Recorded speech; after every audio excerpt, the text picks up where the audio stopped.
Monsieur Bernard Généreux, bonjour. Bonjour. D'entrée de jeu, est-ce que vous avez passé un bon été? Oui, occupé.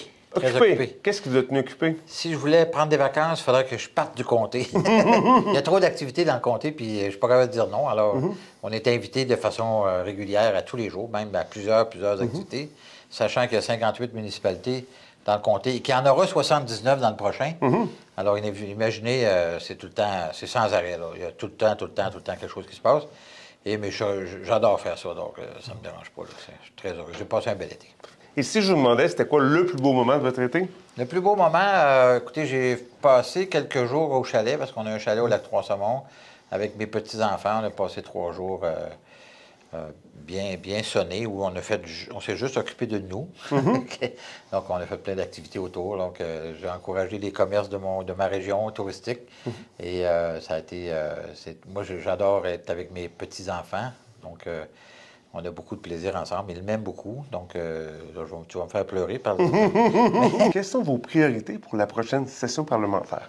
Écoute, la prochaine session parlementaire, on espère avoir une élection le plus rapidement possible. Ça fait déjà plusieurs années qu'on le demande, en fait, parce qu'on est à 1 an d'une fin de mandat de 4 ans dans un gouvernement minoritaire, ce qui est assez particulier parce que la moyenne d'une durée d'un gouvernement minoritaire est d'environ 1 an et demi. Alors là, on vient de changer la moyenne, là, ça c'est sûr.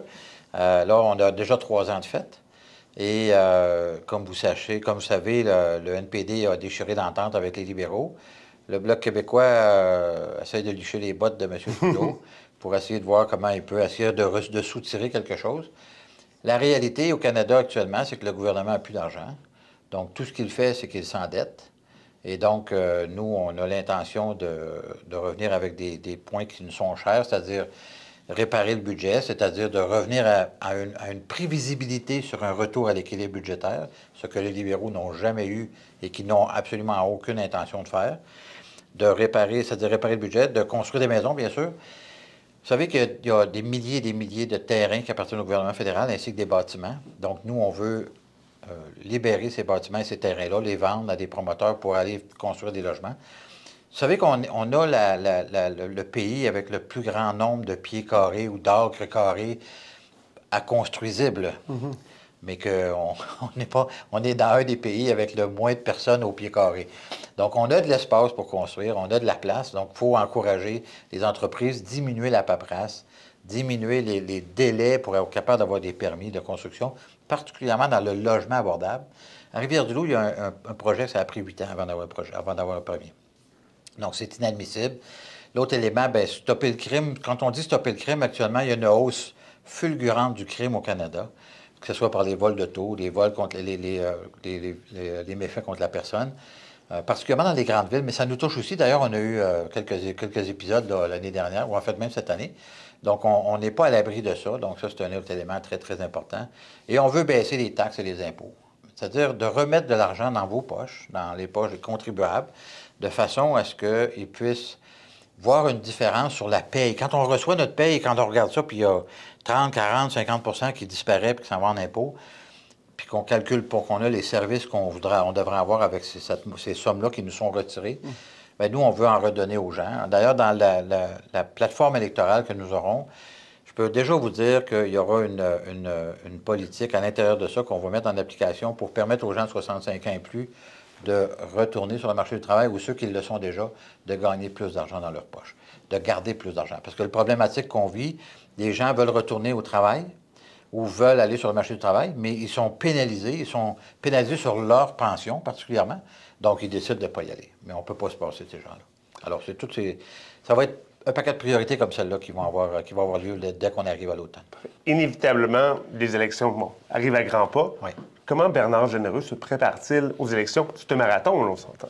C'est un marathon. En fait, il faut savoir qu'on est, dans un gouvernement minoritaire ou non, on est toujours en élection. Dans le sens où un politicien, de facto, c'est toujours en élection, c'est-à-dire qu'il se prépare toujours pour la prochaine. Bon, évidemment, moi, ça va être ma 5e élection, 6e en fait, mais 5e gagnante, je l'espère. Donc, c'est mon 4e mandat actuellement. Et la prochaine campagne électorale, nous aurons un nouveau comté qui va s'appeler Côte-du-Sud, Rivière-du-Loup, Katascomique et Témiscouata. Donc, c'est 4 grands noms, encore une fois, comme on en avait déjà, mais 4 différents. et qui fait en sorte que je vais tomber sur un territoire d'environ 11 500 km². Il y a des pays de 11 500 km² avec 10 millions de personnes. Moi, je vais avoir 116 000 personnes à représenter sur ce territoire-là dans 79 différentes municipalités. D'ailleurs, je suis pas mal certain, j'ai fait une vérification j'attends la réponse de l'Élection Canada. Je crois que j'aurai le comté avec le plus grand nombre de municipalités à travers le Canada. Donc, le défi que ça représente pour un être humain d'aller sur un territoire aussi grand, ça l'est déjà dans Montmagny-Lillet, Kamouraska, Rivière-du-Loup, d'être présent sur le territoire, mais imaginez avec un autre presque 20 municipalités additionnelles, ça va être tout un défi d'être capable. Évidemment, on n'a pas le choix, on va se faire une campagne de levée de fonds, on va aller chercher des fonds. On a déjà les fonds nécessaires pour faire une élection, mais on n'en a jamais assez, dans le fond. Là. On a un maximum qu'on peut dépenser de toute façon, mais on va se mettre à la tâche pour aller chercher ce qu'on aimerait avoir au final. Et puis, on va commencer à aller dans le Témiscouata, là, aussi possible que faire se peut, mais cet été, j'ai même pas eu le temps, là, pour vous dire. Là. L'argent, c'est important, mais les bras, c'est tout aussi important dans une campagne électorale. Je suis très chanceux. Je vais te couper tout de suite. Il n'y a pas de problème, allez-y. Très chanceux. J'ai toujours... tu sais qu'on fait des cliniques de passeport qui s'en viennent d'ailleurs très bientôt dans la semaine de l'Action de grâce. C'est le mercredi soir à Montmagny, le vendredi à Rivière-du-Loup, dans la semaine de l'Action de grâce, la semaine du 13 octobre. Donc, on a des bénévoles qui viennent à ces événements-là à chaque année, qui nous suivent. Et ces bénévoles-là lèvent la main pour dire, quand on va aller en élection, on est prêt à aller t'aider, te donner un coup de main. Donc, on a vraiment... moi, je suis vraiment très chanceux. Là. Tu sais, ça fait quand même 10 ans et demi que je suis député, donc on a accumulé beaucoup de noms, de personnes, de gens qui veulent mettre de l'huile de bras pour nous aider, poser des pancartes, etc. Donc, je me considère très chanceux dans tout ça. Là. Et en terminant, qu'est-ce que vous souhaitez à la population locale pour la prochaine année? Écoute, ce que je souhaite, c'est qu'on puisse avoir un nouveau gouvernement pour être capable de remettre de l'argent dans les poches des citoyens au lieu de la mettre dans une machine à Ottawa qui est devenue d'une grosseur épouvantable. Je ne sais pas si tu as déjà vu la photo entre le Titanic et le nouveau bateau de... Je ne sais pas quelle compagnie, mais le nouveau bateau, il y a 8000 personnes dessus. Avec la piste de go-kart, là. Avec la piste de go-kart, bien, c'est ça que le gouvernement est devenu. C'est devenu un paquebot tellement gros à tourner, c'est épouvantable. Donc, il y a un beau ménage qu'il faut qu'il soit fait là, de toute évidence, puis on va s'attarder à ça. Et ça aura comme conséquence d'aller donner des meilleurs services à la population, puis de remettre surtout de l'argent dans leur poche pour qu'ils puissent vivre convenablement. Monsieur Généreux, merci beaucoup. Merci. Bonne session parlementaire. Merci beaucoup.